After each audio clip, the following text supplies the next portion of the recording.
N ഗോപാലകൃഷ്ണനുമായിട്ടുള്ള ഇങ്ങനത്തെ ബന്ധം.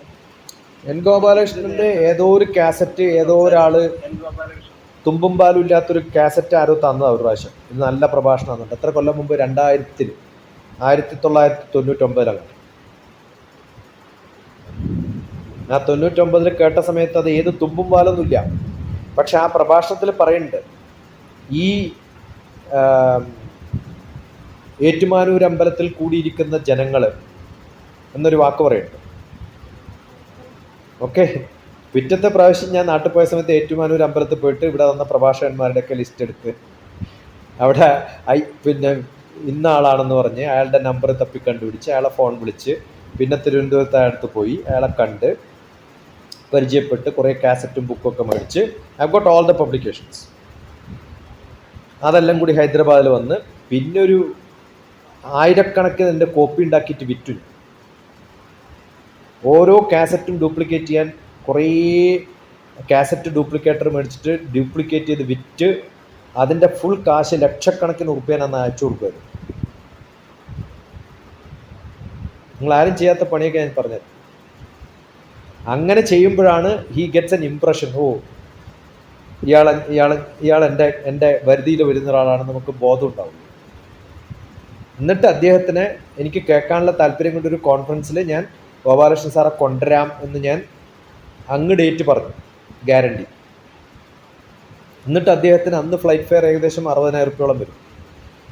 അതെൻ്റെ പോക്കറ്റിൽ നിന്ന് എടുത്ത് അദ്ദേഹത്തിന് ബുക്ക് ചെയ്യാന്നൊക്കെ തീരുമാനിച്ച് അദ്ദേഹത്തെ ഫോൺ, അന്നൊക്കെ ഫോണേ ഉള്ളൂ, 490149 അങ്ങോട്ടാണ് ഫോൺ നമ്പർ, ഇപ്പോഴും എനിക്ക് ഓർമ്മയുണ്ട്, 0471 തിരുവനന്തപുരം കോഡ്.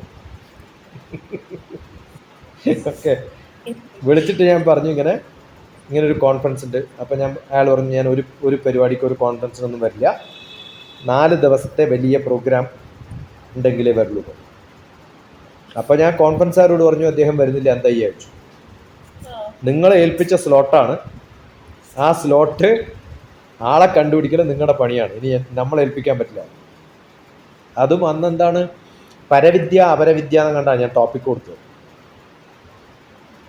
പിന്നെ അങ്ങോട്ട് തീരുമാനിച്ചെന്നാൽ ഞാൻ തന്നെ പഠിച്ച് ഞാൻ തന്നെ ക്ലാസ് എടുക്കാം. ആ ഇൻ്റർനാഷണൽ കോൺഫറൻസിൽ ആ സ്ലോട്ടിൽ ഗോപാലകൃഷ്ണൻ സാർക്ക് വരെ ഞാൻ ക്ലാസ് എടുത്തു. അത് കഴിഞ്ഞപ്പോൾ ആ മാസം എനിക്ക് 30 ലെക്ചർ ആ കോൺഫറൻസിലിരുന്ന പലരും എന്നെ ഇൻവൈറ്റ് ചെയ്തു. 25 ദിവസം കണ്ടല്ലേ, ജനുവരി 11-ാം തീയതിയാണ്.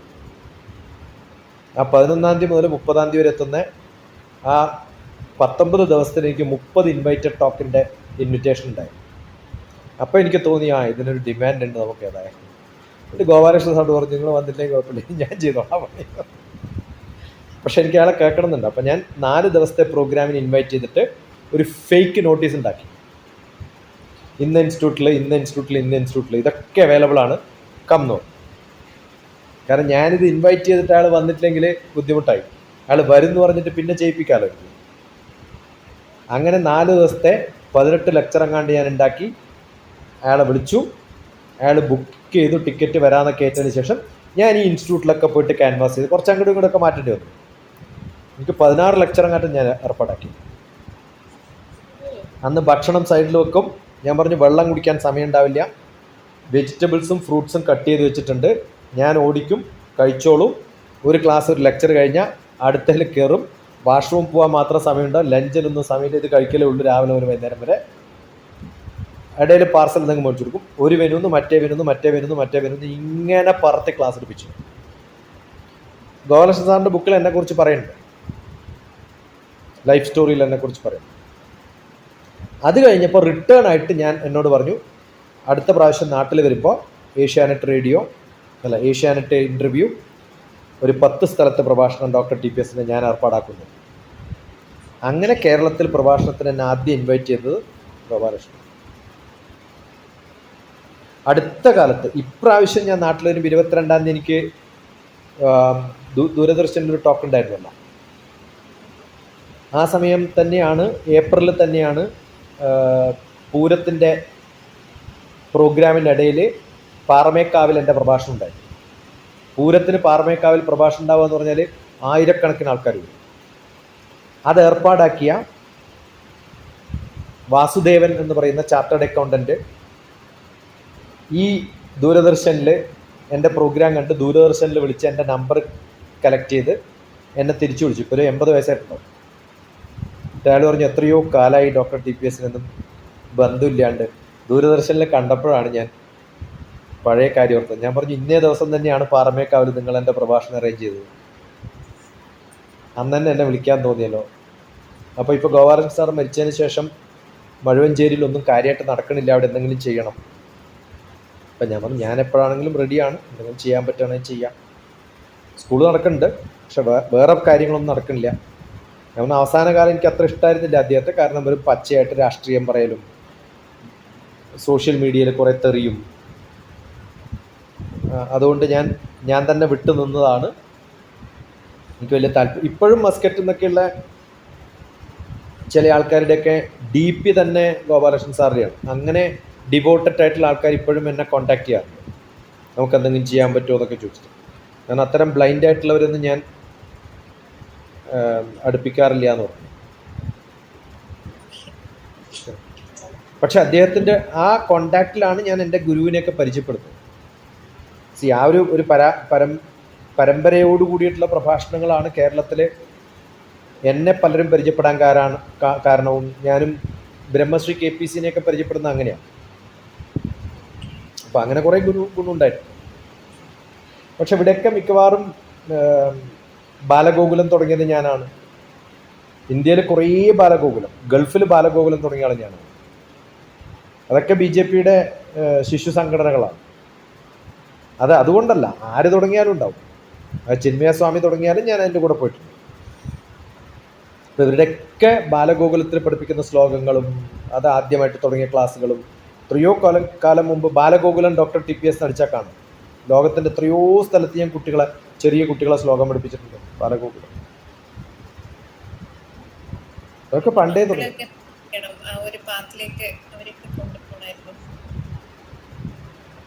ഇപ്പം ഇന്നലെ കണ്ട് ഞാൻ ഒരു വീഡിയോ കണ്ടു. രാമൻ്റെ പേരുകൾ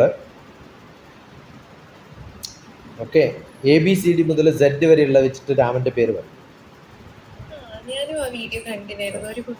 പക്ഷെ അങ്ങനെ കണ്ടിട്ട് വെറുതെ ഇടരുത്. നിങ്ങളുടെ പ്രോബ്ലം എന്ന് വെച്ചാൽ നിങ്ങൾ കണ്ടു എന്നല്ലേ പറയുള്ളൂ. ഞാനിപ്പോൾ കണ്ടു കഴിഞ്ഞാൽ എനിക്കിപ്പോൾ അത് കാണിച്ചു തരാൻ പറ്റും, കാരണം ഐ സ്റ്റോർ ഇറ്റ്. അതാണ് ഡോക്യുമെന്റേഷൻ. മനസ്സിലായോ? അത് പറഞ്ഞു കഴിയുമ്പോൾ ഉടനെ നിങ്ങൾക്ക് എത്തിക്കാൻ പറ്റിയില്ലെങ്കിൽ നിങ്ങൾ ടീച്ചറായിട്ട് കാര്യമില്ല. എൻ്റെ അടുത്ത് കുറേ ബുക്ക് ഉണ്ട്, പക്ഷെ എവിടെയാ ബുക്ക് എന്നറിയില്ല. ഞാൻ എണ്ണീനി, പക്ഷെ എണ്ണ ഓർമ്മയില്ല എന്നുണ്ടെന്ന കാര്യം. അണ്ടർസ്റ്റുഡ്? എണ്ണി എന്ന് പറഞ്ഞാൽ എണ്ണ ഓർമ്മ വേണ്ടേ, അല്ലെങ്കിൽ ഇവർ എണ്ണിട്ടെന്താ കാര്യം? അപ്പം അതുകൊണ്ട് കൃത്യമായിട്ട് ഡോക്യുമെൻ്റ് ചെയ്യാം. കൃത്യനിഷ്ഠ നല്ലോണം വേണം, കൃത്യമായിട്ട് വേണം. അതില്ലെങ്കിൽ നമ്മളൊന്നും ചെയ്തിട്ടും കാര്യമില്ല, ഓർമ്മ വരില്ല. എപ്പോഴാണ് ഇത് ചെയ്തത്, എങ്ങനെയാണ് ചെയ്തത്, എന്താ ചെയ്തതെന്ന് ഓർമ്മയില്ല. എനിക്കിപ്പോൾ വിജിലൻ എപ്പോഴാണ് കണ്ടതെന്ന് ചോദിച്ചു കഴിഞ്ഞാൽ 24/04/30 ഓർമ്മ വരും. ഓക്കെ, 30th April 2024 കണ്ടത്. അന്ന് ഇയാൾ വന്ന് ചോദിച്ചില്ലേ എപ്പോഴാണ് നമ്മൾ കണ്ടത് ഇതിനു മുമ്പ്? ശ്രീനി ആലക്കോട്. ഞാൻ ഉടനെ പറഞ്ഞില്ലേ കഴിഞ്ഞ വർഷം April 1 നമ്മൾ കണ്ടത്. അപ്പൊ ഇന്ന് ഞാൻ ഇതേ ദിവസം കഴിഞ്ഞ വർഷം ഞാൻ ജയ്പൂരിൽ സ്പേസ് ക്ലബ്ബ് എന്ന് പറയുന്നൊരു സാധനം ഇനോഗ്രേറ്റ് ചെയ്യാൻ പോയി. ആ ഇനോഗ്രേഷനെ കഴിഞ്ഞ് എനിക്കൊരു ബെഡ്ഷീറ്റും ഒക്കെ അവരുടെ അമ്മ കൈകൊണ്ട് തുന്നിയ ഹാൻഡ് മെയ്ഡ് വർക്കൊക്കെ ആയിരുന്നു. അപ്പോൾ ഇന്ന് ഞാൻ എൻ്റെ തലാണ ഞാൻ അതായിരുന്നു ഉപയോഗിച്ചത്. എൻ്റെ പടം എടുത്തിട്ട് ഞാൻ അയാൾക്ക് അയച്ചു കൊടുത്തിട്ട് പറഞ്ഞു, അമ്മയോട് പറയണം കഴിഞ്ഞ വർഷം ഈ ദിവസമാണ് നിങ്ങൾ എനിക്ക് തന്നത്, ഞാനിപ്പോഴും ഉപയോഗിക്കണമെന്ന് പറഞ്ഞോളൂ. അന്ന് ഇൻവൈറ്റ് ചെയ്ത അയാളുടെ വീട്ടിൽ എനിക്ക് ഭക്ഷണം കൊണ്ടുവന്ന് തന്ന സമയത്ത് ആ സംഭവങ്ങൾ ഇന്ന് ഓർത്തിട്ട് നമ്മൾ അങ്ങോട്ട് പറയുമ്പോൾ പീപ്പിൾ ഡു റിമെമ്പർ, റൈറ്റ്? ഇന്ന് ഞാൻ അയച്ചു അവർ. ഇന്ന് ആ വിളിക്കാൻ കാരണക്കാരനായ എന്നെ റെഫർ ചെയ്തിട്ടുള്ള പ്രേമ എന്ന് പറയുന്ന അലൈനിൽ ടീച്ചറായിരുന്ന വുഡ്ലേം ഇൻ്റർനാഷണൽ ഇപ്പോൾ കോയമ്പത്തൂർ ഒരു സ്കൂൾ നടത്തുന്നുണ്ട്. അവർക്കും മെസ്സേജ് അയച്ചു. I had gone to Jaipur last year on this day, the reference is from you and thank you for that. I still acknowledge your kindness for referring me to somebody. മനസ്സിലായി? അപ്പോൾ നമ്മൾ റിലേഷൻഷിപ്പും വന്ന വഴികളും കൃത്യമായിട്ട് ഓർത്തു വെക്കുമ്പോഴേ, അതല്ലെങ്കിൽ നമ്മൾ എന്തായിട്ട് എന്താ കാര്യം? അല്ലെങ്കിൽ ഇപ്പം ഞാനിപ്പോൾ അവർക്ക് മെസ്സേജ് അയക്കേണ്ട കാര്യം എന്താ? ഒന്നും പ്രതീക്ഷിച്ചിട്ടല്ല. അവരും എന്നെ കണ്ടിട്ടൊന്നുമില്ല, ഇതുവരെ കണ്ടിട്ടില്ല അവർ. പക്ഷെ എപ്പോഴോ ഒരു കോൺഫറൻസിന് കൂടെ കണ്ടപ്പോൾ അർപ്പിത്ത് എന്ന് പറയുന്ന ആൾക്ക് എന്നെ റെഫർ ചെയ്ത്, അർപ്പിത്താണ് എന്നെ ജയ്പൂരിലേക്ക് വിളിക്കുന്നത്. അപ്പോൾ അതിനു മുമ്പ് ഞാൻ ജയ്പൂരിൽ പോയത് അവിടെ അയ്യപ്പ ക്ഷേത്രത്തിലെ പ്രഭാഷണത്തിന്. അപ്പോൾ അനിലിന് ഞാൻ പറഞ്ഞു ഞാനിങ്ങനെ വരുന്നുണ്ട്. എത്രയോ കൊല്ലം മുമ്പ് 2005 പോയ സ്ഥലത്താണ് 2018 കൊല്ലത്തിന് ശേഷം പോകുന്നത്. അപ്പോൾ 2005 പോകുമ്പോൾ എന്നെ കൊണ്ടുപോയ 2009 അയാൾക്ക് മെസ്സേജ് അയച്ചു, ഞാൻ വരുന്നുണ്ട്, ലവ് ടു മീറ്റ് യു. അന്ന് നിങ്ങൾ ഭക്ഷണം തന്നാണ്, നിങ്ങളുടെ വീട്ടിലാണ് താമസിച്ചത്, മക്കളൊക്കെ എന്താ ചെയ്യണമെന്നൊക്കെ മെസ്സേജ് അയച്ചു. അയാൾ ഉണ്ടായിരുന്നില്ല, അല്ലെങ്കിൽ എന്നെ കണ്ടില്ല. ഇന്ന് ഞാൻ അയാൾക്ക് മെസ്സേജ് അയച്ചു, last year this day I wanted to meet you but we missed. എത്ര ചെയ്യേണ്ടെന്ന് ആലോചിച്ച് നോക്ക് നീ. Vijila, you remember this? You understood? So unless your documentation is perfect, you can't do this. കൃത്യമായിട്ട് ഡോക്യുമെന്റ്. ഇതെല്ലാം റെക്കോർഡ് ചെയ്യുന്നുണ്ട്. ഇപ്പം I am recording this on the screen. I am grabbing and there is a side another phone here in which audio is being recorded. ഇതൊക്കെ mix ചെയ്തിട്ട് വേണം, കാരണം screen ഗ്രാബിൽ audio വരില്ല. So I have to have another audio. ഇത് mix ചെയ്യണമെങ്കിൽ തന്നെ എത്ര പണിയുണ്ട് പറയാം.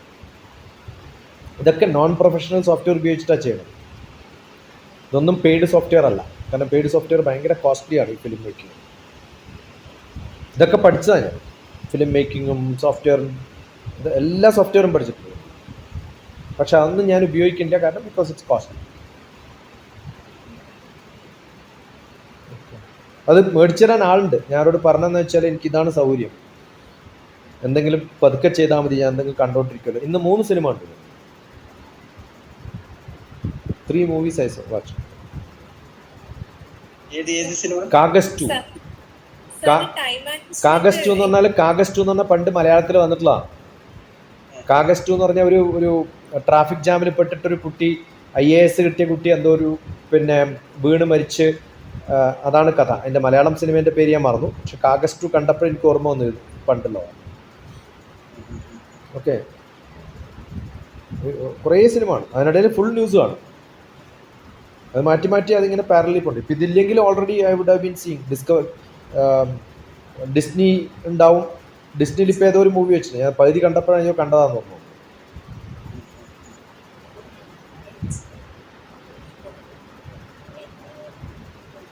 ഓക്കെ, 1.25 മണിക്കൂറായി. അമാവാസിയും ഫുൾ മൂൺ മീൻസ് നമ്മളെ പൗർണമിയുമായിട്ട് നമ്മളെ മൈൻഡുമായിട്ടൊക്കെ കുറെ കണക്ഷൻസ് ഇല്ലേ? ഈ നമ്മുടെ ശരീരം എന്ന് പറയുന്നത് അതിനകത്ത് ഫ്ലൂയിഡ് ആണല്ലോ, ഒരു 70-76%. ആ ഫ്ലൂയിഡ് എന്ന് പറയുന്ന ബ്ലഡ് ഫെറോ മാഗ്നറ്റിക് ഫ്ലൂയിഡ് ആണ്. ഫെറോ എന്ന് പറഞ്ഞാൽ അയൺ കണ്ടന്റ് ഉണ്ട് ബ്ലഡിൽ. മാഗ്നറ്റിക് ആണ്. ഹൈലി മാഗ്നറ്റിക്കും ഇലക്ട്രിക്കലും കണ്ടക്ടിവിറ്റി ഉള്ളതുകൊണ്ടാണ് നമ്മൾ തൊടുമ്പോൾ ഷോക്ക് അടിക്കുന്നത്. ഒരു കാക്ക അല്ലെങ്കിൽ പക്ഷികളൊക്കെ ചിലപ്പോൾ ലൈനിൻ്റെ മുകളിലിരുന്നാലും അതിന് ഷോക്ക് അടിക്കില്ലല്ലോ. നമുക്കൊരു എവിടെയെങ്കിലും തൊട്ട അപ്പം ഷോക്ക് അടിക്കില്ല. അത് അതുകൊണ്ടല്ല, കാക്കയുടെ ഇലക്ട്രിസിറ്റി എപ്പോഴും ഷോർട്ടസ്റ്റ് പാത്തിലൂടെയാണ് പോവുക. അപ്പോൾ ആ ലൈനിൽ കറണ്ട് പോവേ ഉള്ളൂ, കയ്യിലൂടെ കടക്കില്ല, നേരെ തന്നെയാണ് പോവുക. ആ കറണ്ട് നേരെ പോകാൻ പറ്റുമോ, പിന്നെ എന്തിനും ഇങ്ങനെ പോകുന്നത്? പക്ഷെ നമ്മുടെ ശരീരം ഏത് കമ്പിയും വയറിനേക്കാളും കണ്ടക്റ്റിംഗ് ആണ്. അതുകൊണ്ട് നമ്മൾ പിടിക്കുമ്പോൾ എന്ത് പറ്റുമെന്ന് വിചാരിച്ചു കഴിഞ്ഞാൽ ഉടനെ ശരീരത്തിലൂടെ കറണ്ട് പാസ് ചെയ്യും. You understood? ഹൈലി കണ്ടക്റ്റിംഗ് ആണ്. ആ കണ്ടക്റ്റിംഗ് മാഗ്നറ്റിക് ആയിട്ടുള്ള ഒരു ആയതുകൊണ്ട് മൂൺ നമ്മുടെ അടുത്തേക്ക് വരുന്ന സമയം, മൂൺ കുറേ ദൂരത്ത് പോകുന്ന സമയത്ത് നമ്മളിൽ ഒരു വേലിയേറ്റം വേലിയിറക്കം ഉണ്ടാകും, കടലിലുണ്ടാവുന്നത് പോലെ. കടലിൽ വേലിയേറ്റം വേലിയിറക്കം ഉണ്ടാവുമല്ലോ മൂണിൻ്റെ പൊസിഷൻ അനുസരിച്ച്. അപ്പം നമ്മുടെ ഇതിലും ഉണ്ടാവും. അത് പണ്ട് കാലത്ത് ശങ്കരൻ ഒറ്റ വാക്കിൽ പറഞ്ഞിട്ടുണ്ട്, മനം ദർപ്പണ സമാനം, മനസ്സ് മിറർ പോലെയാണ്. ഓക്കെ, മനം ദർപ്പണ സമാനം, മനസ്സ് മിറർ പോലെയാണ്. ഏതിനെ റിഫ്ലക്റ്റ് ചെയ്യും? എന്താണോ നമുക്ക് ചുറ്റുമുള്ള എനർജി ലെവല്, അതിനനുസരിച്ച് നമ്മൾ പെരുമാറും. അസ്ട്രോളജിയിൽ ചന്ദ്രനെ മനകാരകൻ എന്നാ പറയുക. ചന്ദ്രൻ എന്ന് പറഞ്ഞാൽ മൂണാണല്ലോ. മനസ്സിനെ ഇൻഫ്ലുവൻസ് ചെയ്യുന്നത്, ഇപ്പൊ ശങ്കരൻ പറഞ്ഞതും അസ്ട്രോളജി പറഞ്ഞതും ഒന്ന് തന്നെയാണ്. മനസ്സ് റിഫ്ലക്റ്റിംഗ് ആണെന്ന് പറഞ്ഞു, മൂണും റിഫ്ലക്റ്റിംഗ് അല്ലേ? മനസ്സിലാവുണ്ടോ? മനം ദർപ്പണ സമാനം. ഞാൻ ആദ്യം പറഞ്ഞത് മനസ്സ് ദർപ്പണം പോലെയാണെന്നാണ്. പക്ഷെ ഏറ്റവും വലിയ ഒരു മിറർ ഏതാന്ന് ചോദിച്ചാൽ മൂണാണ്. Mirror is a moon. Moon is a mirror. സൂര്യൻ്റെ രശ്മിയാണ് റിഫ്ലക്റ്റ് ചെയ്യുന്നത്. ഓക്കെ, അത് സൂര്യൻ്റെ രശ്മി മാത്രമല്ല റിഫ്ലക്റ്റ് ചെയ്യുന്നത്, നമ്മുടെ മനസ്സിൻ്റെ എല്ലാ പ്രക്രിയകളും മൂണിൻ്റെ റിഫ്ലക്ഷനാണ്. അതുകൊണ്ട് മനകാരകനാണ്. സൂര്യൻ ശരീരകാരകനാണ്. നിങ്ങളുടെ സൂര്യൻ്റെ പൊസിഷൻ നോക്കിയിട്ടാണ് നിങ്ങളുടെ ശരീരത്തിൻ്റെ അസുഖങ്ങളും സുഖങ്ങളും ഒക്കെ ഞാൻ പറയാം. മനസ്സെവിടെയാന്ന് നോക്കിയിട്ടാണ് കൃത്യമായിട്ട് വിജിലയുടെ മാനസികമായ അവസ്ഥ ഞാൻ പറയാം. അത് മൂണിനെ നോക്കിയിട്ടാണ് പറയാം, മൂണിൻ്റെ സ്ഥാനം നോക്കിയിട്ടാണ് പറയാം. അപ്പോൾ എന്തായാലും മൂന്ന് ചിലർക്ക് ആ പൊസിഷൻ അനുസരിച്ച്, ഭൂമിയുടെ പൊസിഷൻ അനുസരിച്ച് ചിലരിൽ വേലിയേറ്റം വേലിയിറക്കം കുറച്ച് കൂടുതലായിരിക്കും, ചിലരിൽ അത്ര ഉണ്ടാവും. അപ്പോൾ എല്ലാവരിലും ഉണ്ടാവുക വെച്ചാൽ എല്ലാവരിലും ഉണ്ടാവും, പക്ഷെ അതിൻ്റെ വേരിയേഷൻസ് ക്യാൻ ബി ഡിഫറെൻറ്റ്. ഇപ്പം അപസ്മാര രോഗമുള്ളവരാണെങ്കിൽ ഉറപ്പായിട്ടും എക്ലിപ്സ് ഡേയിൽ അവർക്ക് അപസ്മാരം വരും. ഓക്കെ, അപ്പോൾ ഇങ്ങനെ കുറേ എക്സ്പെരിമെൻറ്റ്സ്, കുറേ കാലങ്ങൾ ഒബ്സർവ് ചെയ്തിട്ടുള്ള ഡാറ്റ ഉണ്ട്. അതിൽ നിന്നാണ് ഇത്തരം പ്രഡിക്ഷൻസ് ഒക്കെ നടത്തുക. അപ്പം എല്ലാവരിലും ഉണ്ടോ വെച്ചാൽ ഇല്ല, ചിലരിലൊക്കെ ഉണ്ടാവും.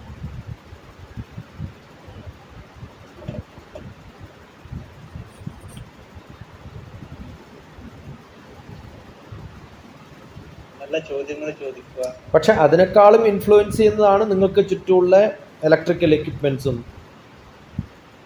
അതിനേക്കാളും ഇൻഫ്ലുവൻസ് ചെയ്യണതാണ് നിങ്ങൾക്ക് ചുറ്റുമുള്ള ആൾക്കാരും. അതിനേക്കാൾ ഇൻഫ്ലുവൻസ് ചെയ്യുന്നതാണ് നിങ്ങൾക്ക് ചുറ്റുമുള്ള, ഇപ്പം ഒരു മൈക്രോവേവ് ഓവൻ ഉണ്ടെന്ന് വിചാരിക്കും. ആ ഓവൺ ഒരു ഇലക്ട്രോ മാഗ്നറ്റിക് എനർജി ഉണ്ട്. എൻ്റെ എ സിക്കുണ്ട്, എൻ്റെ ടി വിക്കുണ്ട്, എൻ്റെ വീട് ഫുൾ ഇലക്ട്രോ മാഗ്നറ്റിക് എനർജി ആയിരിക്കും. അതുകൊണ്ടാണ് ചില ഡോറിൻ്റെ നോബൊക്കെ തുറക്കുന്ന സമയത്ത് നമുക്ക് ഷോക്ക് അടിക്കും. കാരണം ഇലക്ട്രോ മാഗ്നറ്റിക് എനർജിയാണ് ഇതൊക്കെ. അതൊക്കെ നമ്മളെ ഇൻഫ്ലുവൻസ് ചെയ്യും, നമ്മുടെ ഹെൽത്തിനെ ഇൻഫ്ലുവൻസ് ചെയ്യും. അതുകൊണ്ടാണ് ഇപ്പോൾ ക്യാൻസറൊക്കെ കൂടുതൽ. എൻ്റെ ഒരു പേപ്പറിൻ്റെ എർത്ത് എനർജി എന്നുണ്ട്, സീഡ്ലിംഗ് എന്ന് പറഞ്ഞിട്ടൊരു ബുക്ക് ഉണ്ട്, അത് വായിച്ചു കഴിഞ്ഞാൽ കാണാം. ഇതൊക്കെ ഞാൻ റെക്കമെൻഡ് ചെയ്തു. അത് ഇൻ്റർനെറ്റ് ലെവലാണ്. Seedling is the authority book in this. ആ ഫീൽഡിലെ അതോറിറ്റി ബുക്കാണ്. ഞാൻ എത്രയോ കൊല്ലം മുമ്പ് എഴുതിയത്. ഒരുപാട് ക്വസ്റ്റ്യൻസ് ഉണ്ട്, ഒരുപാടുണ്ട്. എനിക്ക് തന്ത്രവിദ്യനെ പറ്റിയിട്ടൊക്കെ എനിക്ക് നന്നായിട്ട് അറിയണമെന്നുണ്ട്. ദേവി സങ്കല്പം അതൊക്കെ ഓൾറെഡി ഒരു ബുക്ക് ഉണ്ടല്ലോ എൻ്റെ, ദശമഹാവിദ്യ. ഓൺലൈൻ ഉണ്ട്, ദശമഹാവിദ്യ .tps PDF ഡൗൺലോഡ് ചെയ്യും. ദശമഹാവിദ്യൻ്റെ കുറേ ടോക്കും ഉണ്ട്. There are lot of people. PhD ചെയ്യുന്ന ഒരു ഫിലോസഫിയിലെ ഡൽഹിയിലെ student, she has done lot of studies. എല്ലാം ഇട്ടിട്ടില്ല, ചിലത് മാത്രം. അന്നൊക്കെ അവളുടെ PhD തീസിന് വേണ്ടിയിട്ട് ചെയ്തിട്ടുള്ള കുറേ സംഭവങ്ങൾ, അതിൽ കുറച്ച് ഭാഗമൊക്കെ റെക്കോർഡ് ചെയ്തിട്ടിട്ടുണ്ട്. ചിലപ്പോൾ ഫോണിലൊക്കെ ആണെങ്കിൽ ചെയ്യാൻ പറ്റില്ലല്ലോ. നമുക്ക് PG ചെയ്താലും കുഴപ്പമില്ല, നമുക്ക് PhD ചെയ്യുന്നതിന് പ്രശ്നമില്ല അല്ലേ? Okay, thank you so much.